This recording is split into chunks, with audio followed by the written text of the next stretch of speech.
कल सुबह में वही रख दो, वही रख दो।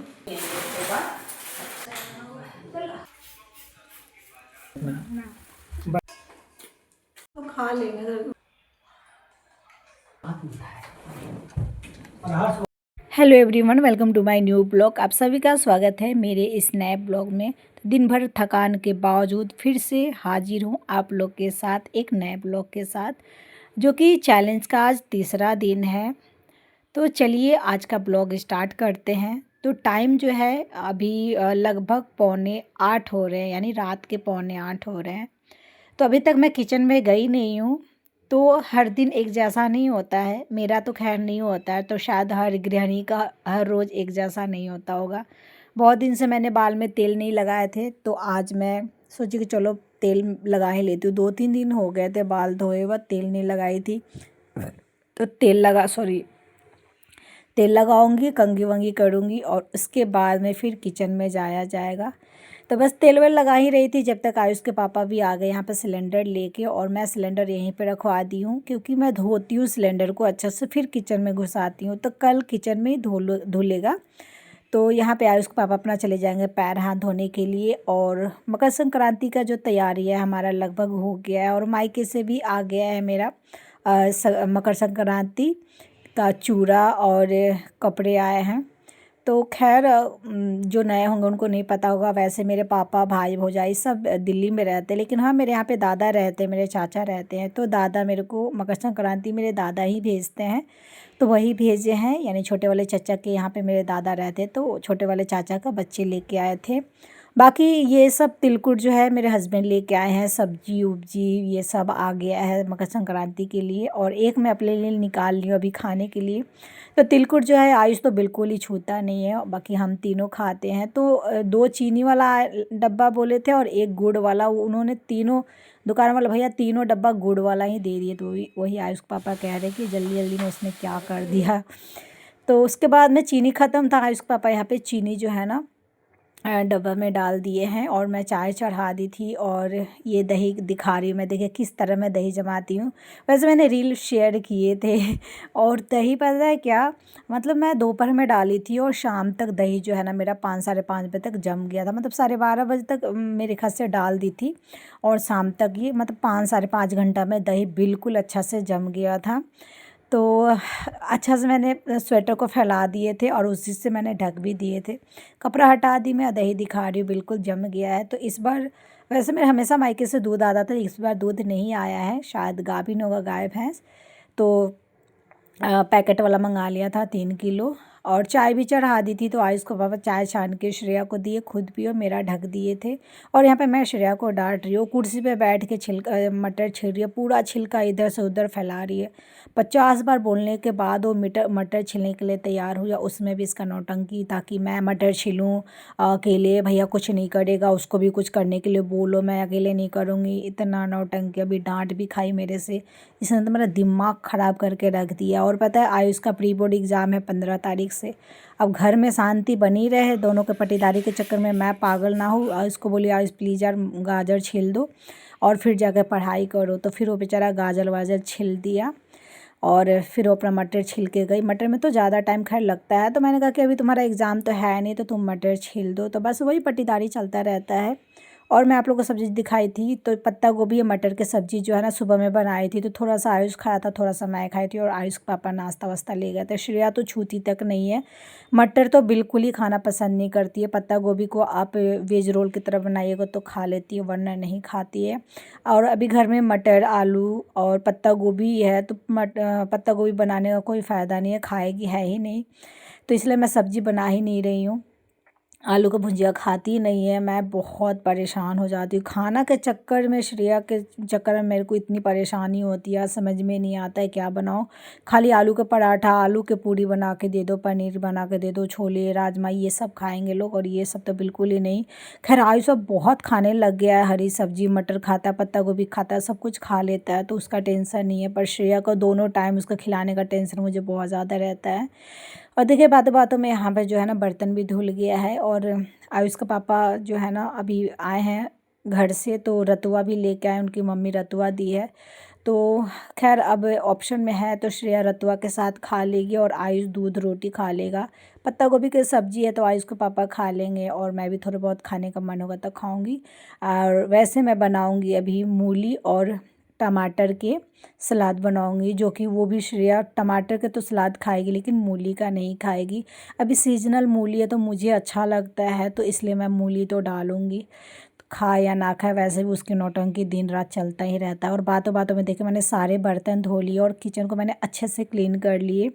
तो आजकल ठंडी बहुत ज़्यादा है तो मैं क्या करती हूँ ना कि रोटी वोटी बनाने से पहले ही बर्तन सारा धो लेती हूँ और उसके बाद में रोटी वोटी बनाने के बाद खिलाने के बाद मैं भी खाना वाना खा के अब बस बिस्तर पे चली जाती हूँ। खाना खाने के बाद में मन नहीं करता आजकल बर्तन धोने के लिए। तो सारा गाजर को यहाँ पे मैं धो लूँगी अच्छा से रगड़ रगड़ के। 2 मूली भी आयुष से मैंने छिलवा लिए थे और वो छिल दिया था। और यार हफ्ता में एक दिन ये गाजर लेके आ जाते हैं। आज इनको भी मैं क्लास लगा दी कि हर हफ्ते कौन सी गाजर लेके आ जाते हैं, कितना टाइम खाता है, छीलो फिर चॉप करो, ये करो, कद्दूकस करो, फिर बनाओ, मत लेके आना। तो बोला अच्छा ठीक है मैं नहीं लेके आऊँगी। हाँ मत लेके आना, हफ्ता महीना में एक दिन लेके आना। और बहुत टाइम खाता है गाजर, यार दिमाग ख़राब हो जाता है। उसके बाद में आटा सान ली और बच्चे तो अपना पढ़ाई कर रहे, वो अपना मोबाइल देख रहे। और फिर मैंने सोचा कि हाथ से कौन काटने जाए, मैंने चलो चॉपर में ही चॉप कर देती हूँ सलाद। तो चॉप किया तो बहुत अच्छा से चॉप हो गया। और इसी पे मैंने 2 मूली, 2 टमाटर और इसमें हरी मिर्ची इसी में चॉप करती हूँ। जब से ये आया है तब से मेरा बहुत सा टाइम सेव करता है और मेरे लिए तो बहुत ही ज़्यादा हेल्पफुल है। और चलिए यहाँ पे मैंने सलाद भी जो है ना काट लिया है और एक शेप में कटाता है अच्छा लगता है देखने में। थोड़ा सा धनिया पत्ता, नमक और तेल, सरसों का कच्चा तेल डाल के मिक्स कर देती हूँ। तो बस आज जो है ना सब्जी उब्जी बनाने का था नहीं, क्योंकि पत्ता गोभी था, मटर था, तो मुझे पता भी था कि क्या ही बनाऊँगी मैं, तो इसलिए भी किचन से लेट निकली। और ना कभी कभी मन भी नहीं करता बिस्तर से उठने का, यार बिल्कुल मन नहीं कर रहा था। चाय पानी पी के मैं बैठी हुई थी, मोबाइल वीडियो एडिट कर रही थी। तो चलिए यहाँ पे मैंने एक बार गीला कपड़ा से पोंछ दिया, उसके बाद में सूखा कपड़ा से पोंछ के फिर मैं रोटी बनाऊँगी। तो बस आटो को थोड़ा सा और इसको गुलेट लिया मैंने अच्छा से, ताकि रोटी अच्छा से फुला फुला बने। तो बस यहाँ पर रोटी बनाऊँगी, 2 रोटी निकालूँगी और आयुष रेया को खाने के लिए दे दूँगी। सॉरी, आयुष और उसके पापा को दे दूँगी। और क्योंकि आयुष, सॉरी क्या क्या बोल रही हूँ, आयुष दूध रोटी खाएगा और श्रेया और उसके पापा खाएंगे अपना सलाद, भुंजिया और रतुआ के साथ। तो श्रेया तो रतुआ के साथ ही खा रही है और पत्ता गोभी के जो सुबह का सब्जी है सूखा वाला, वो आयुष को पापा खा रहे हैं। तो चलिए ये लोगों को खाना वाना खिलाते खिलाते आयुष के लिए भी रोटी मैं बना दी। तो आयुष 4 रोटी या दूध खाएगा और ये खाना वाना खाने के बाद तुरंत दूध पिएगा, तुरंत ये बिस्तर पे चले जाएंगे। तो इनका टाइम टेबल बिल्कुल पक्का है। रात को 9 से 9:30 बजे तक इनको खाना चाहिए ही चाहिए और दिन में भी 9 से 9:30 बजे तक खाना चाहिए ही चाहिए। दिन में चले जाना होता है ड्यूटी और रात को बिस्तर पकड़ना होता है। इनका टाइम टेबल बिल्कुल फिक्स है। हम लोग का टाइम टेबल बहुत इधर उधर चला जाता है, कभी 11 बज जाता है, कभी 10:30, कभी 10। लेकिन इनका है कि 9 9:30 बजे खाना ही खाना है। आयुष को भी खाना दे दी, उसके बाद अपने लिए 3 रोटी बना ली और बचा हुआ जो है ना थोड़ा सा सब्जी, थोड़ा सा चावल, थोड़ा सा आटा और रतुआ जो आया है सब कभी फ्रिज में रख दूंगी। और रोटी बनाई हूँ तो बस गंदा किचन तो है नहीं, उधर के साइड तो सारा ही साफ़ है, गाजर के साइड। यहाँ पे बस जो रोटी बनाई हूँ तो उतना ही है ना परथन फैला हुआ है, तो उसको मैं हाथ मार लूँगी, 2 बार कपड़े से पोंछूँगी तो अच्छा से जो है ना आटा पोंछा जाता है। और किचन रात को क्लीन करके सोइएगा तो बहुत सुकून वाला, सुबह में बड़ी सुकून मिलती है। तो इसलिए मैं सोचती हूँ किचन तो कम से कम क्लीन कर ही लूँ। और बर्तन खैर तो मैं सारा धो ही लेती, खाया वाला बर्तन फ़िलहाल मैं धो छोड़ देती हूँ, यार बिल्कुल मन नहीं करता है अभी। पर हाँ ठंडी जब कम हो जाएगा ना तो खाना वाना खा के धो लूँगी, लेकिन अभी बिल्कुल लगता है कि ना अब चलो बिस्तर में जाओ। और इतना हॉल में तो इतना ठंडा लगता है ना कि दिमाग वैसे ही ख़राब रहता है। तो किचन का काम यहाँ पे मेरा कंप्लीट हो गया है और मैं यहाँ पे खाना खाने के लिए आ गई हूँ। तो आयुष भी खाना खा ही लिया है।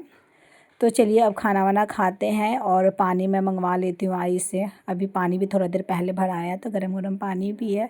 श्रेया से मैं मांगी नमक, तो श्रेया ले जाके मोजा खोल के गई थी वॉशरूम और मोजा के साथ ही जा रही है नमक लाने। तो मैंने कहा कि नहीं, मोजा के हाथ से तुम नमक दोगी?